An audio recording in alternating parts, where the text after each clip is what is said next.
Its opening line, "Call me Ishmael," would become one of the most famous lines in the world of literature. The novel would go on to make an icon out of the white whale, the sperm whale. It would go on to be called one of the greatest novels ever written. No less than 15 adaptations would be made for the big and the small screen, and it has inspired stage plays, radio plays, and music creations by the dozen. But all of this praise and all of this success did not occur until, yes, you perhaps guessed, after the creator of this masterpiece had already passed away. A creator who, might I add, met his end convinced that despite all his greatest efforts, the novel was a failure. Welcome to House of Words, a podcast about writers, obsessions, and failures. I am your host, Jason Nemore Harden, inviting you to join us as we explore Herman Melville's journey to Moby Dick.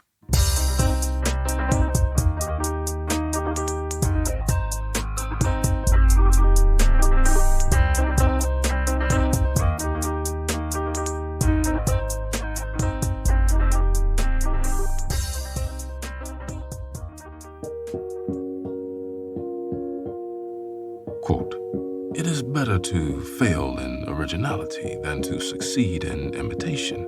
He who has never failed somewhere, that man cannot be great.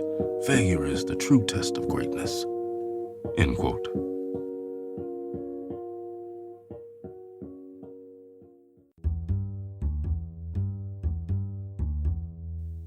Since our author, Herman, didn't keep notebooks tracking his ideas or the progress of his books, it's unfortunately not possible to pinpoint the date and time when the idea of writing this tale of a great white whale came to his mind. Travel, exploration, and adventure, on the other hand, quite evidently lay within him for quite some time, which, well, one can argue seems to have went hand in hand with his aspirations of becoming an author to be reckoned with. 26 years old, 5 years before Moby Dick would start its journey, we have the publishing of his first book, Type E, A Peep at Polynesian Life. The book was a huge success, practically making him a well-known American author overnight. The narrative in Type E was based on Herman Melville's own experiences on the island Nukuhiva in the South Pacific Marquesas Islands in 1842, with some added imaginative reconstructions and pieces of research from other books. Now, for better or worse, this book would be his most popular work during his lifetime, that is. Now, at the time of publishing, Type E made him known as the man who lived among the cannibals. Then there's his second book, Omu, a narrative of adventures in the South Seas. Now, this one was first published in London in 1847 as a sequel to Type E. It, too, was based on his experiences in the South Pacific. The book's protagonist, after leaving the island of Nukuhiva, climbs aboard a whaling vessel that lands him in Tahiti, after which there is a mutiny and a third of the crew are imprisoned. We see here that the concept of a whaling ship was already in his mind, but it would take a few more years to develop into what it became. Now, taking a look at his third published book, published in London in 1849, Mardi and a Voyage Thither. In this one, images of the sperm whale began to manifest in his mind's eye. Similar to his two previous releases, this one was as well a travelogue. It was also a romance story. Like Moby Dick, Mardi too would take a turn towards the more philosophical questions surrounding our existence. Mardi remained at the forefront of his mind after its completion, more so than his other books. It simmered and solidified, so Herman began thinking about recapturing the ambitions that were expressed in the book. And this leads us to his fourth published book, Redburn, His First Voyage. Published in 1849, this book, like its predecessors, was semi-autobiographical. Redburn recounts the adventures of a refined young man in the company of coarse and brutal sailors and the seedier areas of Liverpool. Incredibly, in less than 10 weeks, he wrote the entire story. Redburn has been referred to as, quote, the most moving of its author's books before Moby Dick. Then we have yet another published book before Moby Dick, his fifth title, White Jacket, or The World in a Man of War. This one was first published in 1850, also in London, apparently based on the author's 14 months of service in the United States Navy. Yes, aboard a ship. Early biographers of his assumed that the account was autobiographical. However, it would eventually be revealed that a good portion of the book was taken and transformed from other popular books about the sea. Then, sometime in May of 1850, back in New York where he was residing at the time, he told his friend Richard Henry Dana Jr. that The Whale, as the book was known by at the time, was halfway finished. In retrospect, this seems to be more wishful thinking than fact, since a couple of days earlier he had borrowed two relevant octavos by William Scoresby from the New York Society Library, one of them being Account of the Arctic Regions and the other being The Journal of a Voyage to the North Whale Fishery.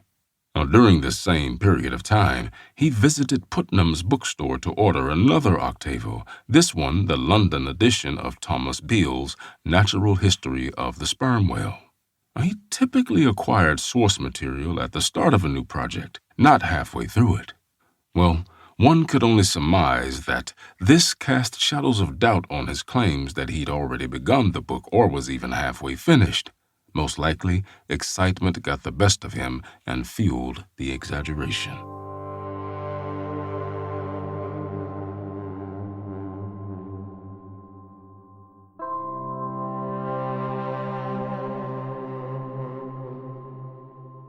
Taking a leap back in time to December 30th, 1840, 6 years before Herman Melville became a published writer, he signed on as a green hand for the maiden voyage of the Acushnet. This journey was planned to last 4 years and 3 months. However, in contrast to what he would later write about in Moby Dick, the shareholders of the Acushnet were relatively wealthy, whereas the owners of the ship in Moby Dick, the Pequod, included poor widows and orphaned children. Furthermore, the crew on the Acushnet wasn't as heterogeneous or exotic as the crew of the Pequod.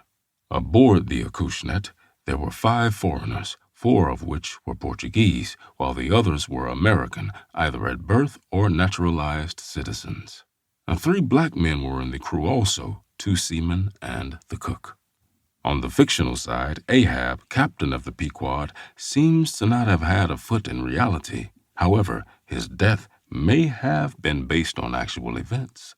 As the story goes, Melville was aboard a ship called the Star in May of 1843 with 2 sailors who quite likely could have told him that they witnessed their second mate, quote, taken out of a whaleboat by a foul line and drowned. Now, according to some sources, this was the story. However, it has not been confirmed. And regarding the inspiration for the antagonist of the book, the white whale, it was modeled on a notoriously hard-to-catch albino whale called Mocha Dick.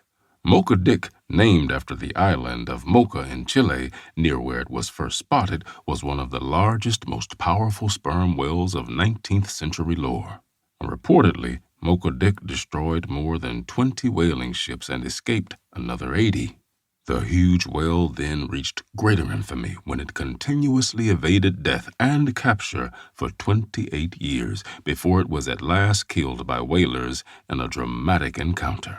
This momentous encounter was publicized by writer Jeremiah N. Reynolds in an 1839 account in the Knickerbocker newspaper. As for the ending of the book, it was based on the sinking of a whale ship known as the Essex in 1820. A sinking widely publicized at the time and since. Now, Melville, one can speculate, must have been fascinated with the story from childhood forward. The trouble for the tragic ship began on August 14, 1819, just 2 days after it left Nantucket on a whaling voyage that was supposed to last 2.5 years. The 87-foot-long ship was hit by a sudden violent gust of wind that destroyed its top-gallant sail and nearly sank it. Now, not being one who easily backs down, the ship's captain, Captain George Pollard, Jr., pushed on, making it to Cape Horn 5 weeks later. There, the 20-man crew found the waters off South America nearly fished out, so they decided to sail for more distant whaling grounds in the South Pacific, far from any shores. By November 1820, After months of a prosperous voyage and 1,000 miles from the nearest land, whaleboats from the Essex harpooned whales that dragged them out towards the horizon in what the crew called Nantucket sleigh rides. Then, on November 20th, as Owen Chase, a 23-year-old first mate, remained aboard the Essex to make repairs while Captain Pollard went whaling, it happened. In the distance, Chase spotted what he estimated to be an 85-foot-long whale in the distance, its head facing the ship. After 2 or 3 spouts, the giant made its way aimed straight at the Essex. "Coming down for us at great celerity," Chase recalled. The whale smashed head-on into the ship with such tremendous force that it nearly knocked all the men on the ship down. The whale then passed underneath the ship as it thrashed in the water. Chase would later describe that he saw the whale smite his jaws together as if taken with rage and fury. Then the giant creature disappeared. Later, while the crew was doing their best to repair the hole in the ship and getting the pumps working again, one man cried out that the whale was making its way towards them once again. Chase spotted the creature, its head half out of the water, bearing down at great speed, this time moving even faster than before. Directly under the so-called cathead of the ship, the whale landed a catastrophic strike before disappearing for good. Water rushed into the ship so fast that the only thing the crew could do was lower the boats and try to fill them with navigational instruments, bread, water, and any other supplies they could before the Essex turned over on its side, swallowed up by the sea. In all, there were 3 boats and 20 men that managed to escape. But what they escaped to turned out to be a grim and gruesome ordeal. 92 days and sleepless nights at sea. Stretches of going mad beneath the unforgiving sun. Cannibalism became the means of survival, leaving but 8 men alive to tell the story in the end. It's no wonder this tale held strong in Melville's memory.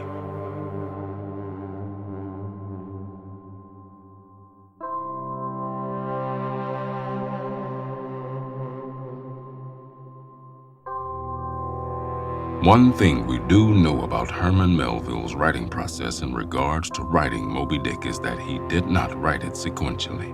The fact that he was writing the 85th chapter of a total of 135 chapters on December 16, 1850, does not necessarily mean he was nearly 2/3 of the way through the book. We also know that he wrote Moby Dick in 2 stages. First, of course, came a draft. Then came his eureka moment in August 1850 when he realized that a mere novelization style wouldn't do. This led him to pull the whole story apart in order to build it back up again. Naturally, within these 2 major stages of composition, there were several sub-stages. Throughout the composition process, he tinkered with his text, inserting new passages where he saw fit. No manuscript of Moby Dick survives. However, the partial manuscript of Typee and the near-final manuscript of Billy Budo, published posthumously in 1924, together show that his process of composition remained fairly consistent throughout his career. Following the initial writing of the first draft, he would write additional text on separate slips of paper and mark his original manuscript to indicate where to insert the added text. Throughout the composition of Moby Dick, the internal evidence suggests that he expanded his text in similar fashion. Far from interrupting his narrative, all these new interpolations reinforce the inevitability of the novel's action and strengthen the narrative. Ultimately, he would decide to do whatever was necessary to make Moby Dick the greatest book it could be. The more he wrote, the more his ambition soared. In the end, the book would take 1 year longer to complete than predicted. By early July 1850, he felt comfortable enough with his progress on the story to take a much-needed break. Thus, with his wife and their 2 children, they headed for the Berkshires in western Massachusetts, where they stayed at the old Melville farm, or Broad Hall, as it would soon become known. After some friends left the farm following a short visit, he had some quiet time which he used to resume work on the novel. After discovering his uncle's old desk in the corn loft above the carriage house, he found that it was covered with the marks of fowls and had eggs in it. He cleared away the clutter and cleaned the desk and placed it beneath a window, creating a little nook where he could write with a majestic view of Mount Greylock. As he expanded the story in the sight of the mountainside at the farm where he had worked and played as a youth, something extraordinary happened. The book assumed a new and different quality. A whale-hunting adventure in the South Seas eventually became a metaphysical journey to the center of the mind. Through revisions, he took the novel beyond anything he had achieved with his previous stories. It was around this same time that he solidified his do whatever it takes mantra. In order to make Moby Dick the best book it could be, he reasoned that he had to leave New York and move near the old Melville farm. Well, it wouldn't be long before he found a nearby farm for sale. This new place had less acreage than the old Melville place, and the ramshackle farmhouse lacked the elegance of Broadhall. However, it did have what he wanted most, an upstairs room providing a magnificent view of Mount Greylock. So, with monetary support from his father-in-law, he put a down payment on the farm. He named the place Arrowhead after the relics he found there. The purchase of Arrowhead displays his profound, impulsive nature, which goes beyond practical sense. Now, while writing at a desk overlooking a mountain may be an ideal place to write a great book, it makes little sense to buy a farmhouse requiring countless repairs on a 160-acre farm needing extensive cultivation. Now, the transportation was yet another problem. And while in New York, everything was in walking distance. Now, Arrowhead, on the other hand, was far enough from any major city that a horse and/or a vehicle were required. Actually, it required two vehicles, a three-season buggy and a winter sleigh. Now, taking a deep dive into debt to purchase a place to basically write a story, he displayed behavior reminiscent of his father, who also amassed great debts during his lifetime. And while his father, Alan Melville, borrowed heavily to buy fancy French goods to suit the latest fashions, Herman at least borrowed heavily to buy a house where he could write and be productive. Now, in his defense, of course in hindsight, his story did become a tremendous classic. The move did require a great deal of hard work and naturally more time away from the novel, but the breathtaking autumn nature that awaited him offered substantial compensation. At this point, the more he wrote, the more his hopes of fame rose. Aware that Moby Dick would be a great book, he was quite confident readers, too, would see it as such. He was convinced that it would sell enough copies to get him out of debt, allowing him to get on writing more great books. After the moving process was all done, he established a regular routine once he returned to writing after Thanksgiving 1850. He would get up around 8 a.m. and go to the barn to feed his horse and cow before having his own breakfast. Afterwards, he would go upstairs to his library, light a fire, spread his manuscripts on the table, and get to work. He would write until around 2:30 p.m. when one of his sisters would knock on the door to announce dinner. He insisted they keep knocking until he answered. Otherwise, he would continue to write without eating and sometimes without stopping until it got too dark to see. After dinner time was complete, he would rig his sleigh for the drive into town to get the mail. And oh, how he loved to drive fast, endlessly getting absolute joy out of scaring whichever female family member dared accompany him.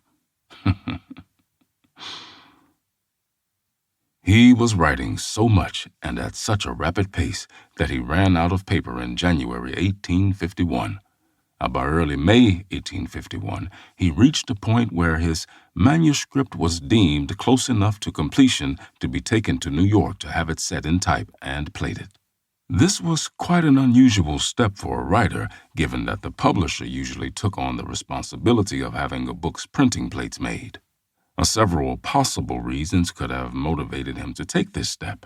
The promise of greater profits, the hope of expediting publication, the opportunity to avoid the constrictions of a publisher's house, the ability to control the physical appearance of the finished book, or perhaps the most compelling of all is the chance to escape an overzealous editor with a drive for control.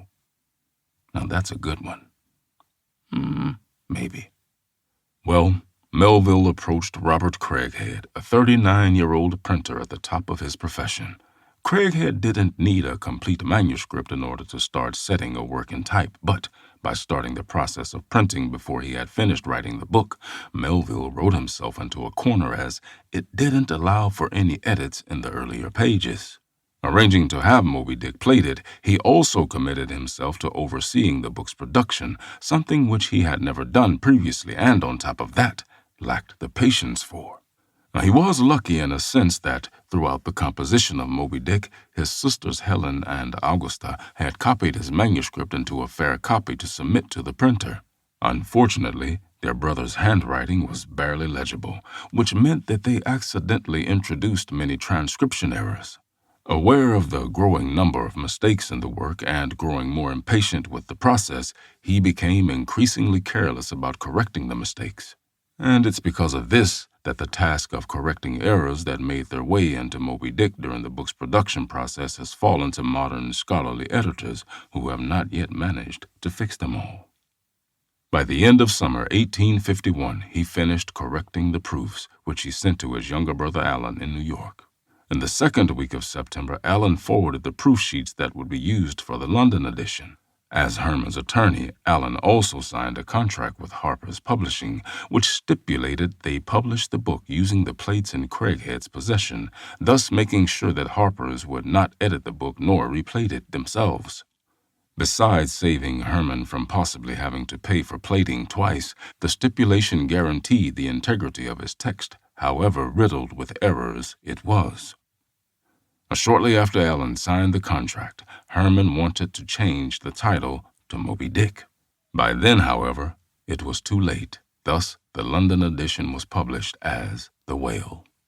The novel would not go through the publishing process untouched, however. The London publisher of the book, Richard Bentley, censored passages that treaded too closely to sacred notions of religion.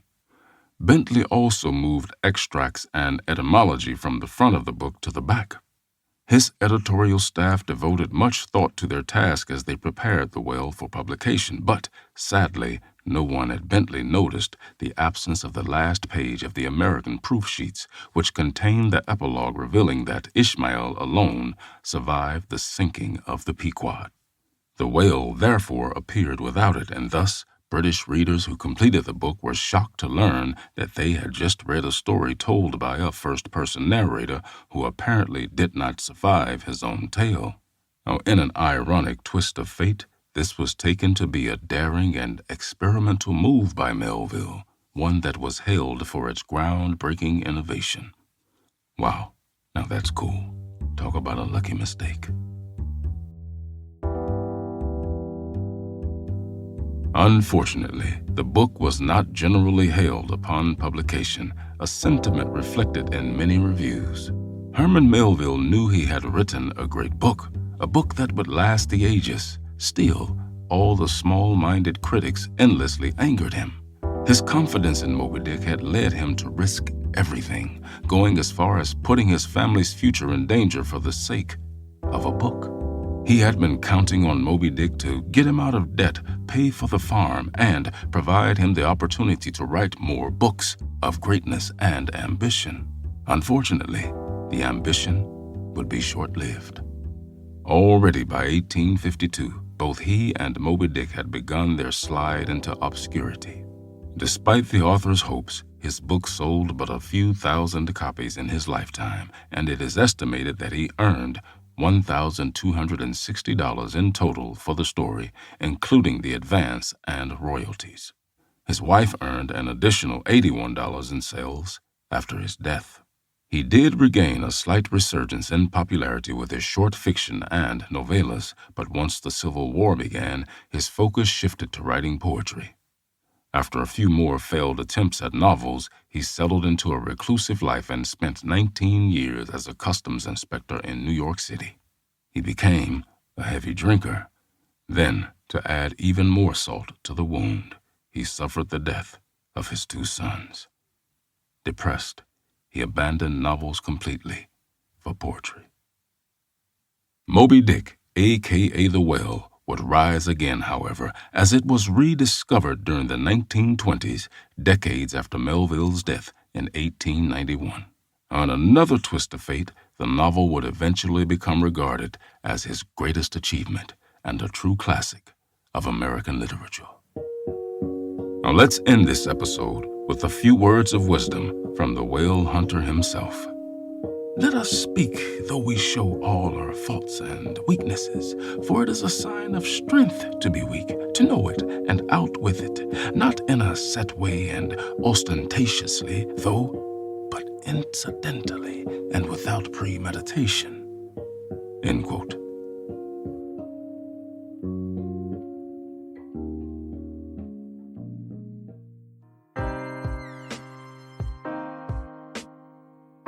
Thank you for listening. I hope you've enjoyed this episode and will spread the word about the podcast. Once again, I have been your host, Jason Nemore Hardin.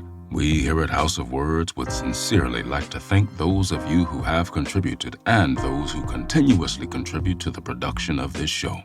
All we ask is that if you feel this show has brought some value to you, please consider returning some of that value at patreon.com/houseofwords or paypal.me/houseofwordspodcast.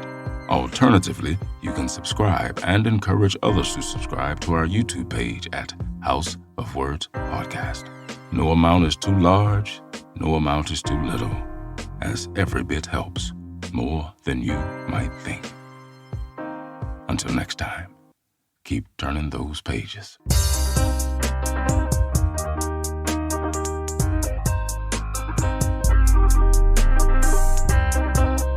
House of Words is written and produced by Cristo M. Sanchez, narrated and edited by me, Jason Nemore Hardin, and music by Creature 9 and Wood. All rights and ownership belong to Cristo M. Sanchez and Jason Nemore Hardin.